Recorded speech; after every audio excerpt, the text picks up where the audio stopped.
राधे राधे। मैं अपने चैनल करुणानिधि भक्ति में आप सबका स्वागत करती हूँ।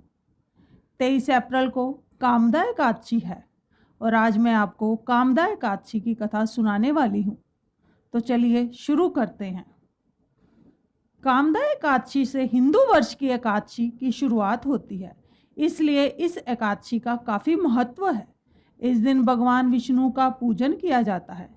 विधि विधान से भगवान का पूजन करने से वे प्रसन्न होते हैं और सभी मनोकामनाओं को पूर्ण करते हैं। इस दिन व्रत रखने वालों को एकादशी कथा कहना या सुनना बेहद महत्वपूर्ण माना गया है। पुराणों में इस बात का उल्लेख है कि बिना व्रत कथा कहे या सुने यह व्रत संपूर्ण नहीं माना जाता। ये कथा भोगीपुर नाम के एक नगर की है, जिसके राजा थे पुंडरीक। भोगीपुर नगर में अप्सरा, किन्नर तथा गंधर्व रहते थे। इसी नगर में अत्यंत वैभवशाली स्त्री पुरुष ललिता और ललित रहते थे।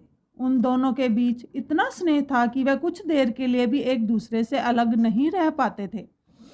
ललित राजा के दरबार में एक दिन गंधर्वों के साथ गान करने पहुंचा, लेकिन गाते गाते उसे ललिता की याद आ गई और उसका सुर बिगड़ गया।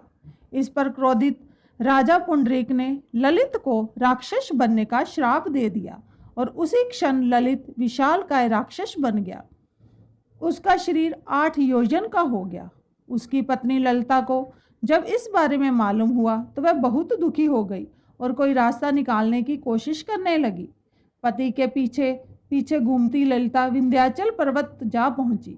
वहां उसे श्रृंगी ऋषि मिले। ललिता ने सारा हाल बतलाया और श्रृंगी ऋषि से कुछ उपाय बताने का आग्रह किया। श्रृंगी ऋषि ने ललिता को कहा कि चैत्र शुक्ल एकादशी आने वाली है, जिसका नाम कामदा एकादशी है।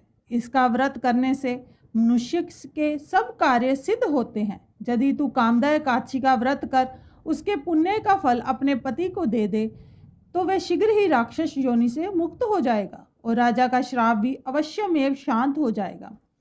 मुनि की यह बात सुनकर ललिता ने चैत्र शुक्ल एकादशी व्रत करना शुरू कर दिया। द्वादशी के दिन वह ब्राह्मणों को भोजन कराती और दान देती।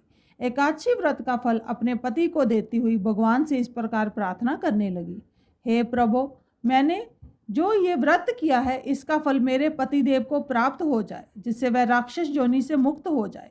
एकादशी का फल देते ही उसका पति राक्षस योनि से मुक्त होकर अपने पुराने स्वरूप को प्राप्त हुआ।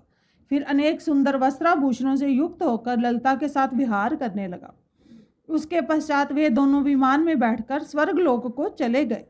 विशिष्ट मुनि कहने लगे कि हे राजन, इस व्रत को विधि पूर्वक करने से समस्त पाप नष्ट हो जाते हैं और राक्षस आदि की योनि भी छूट जाती है। संसार में इसके बराबर कोई दूसरा और व्रत नहीं है।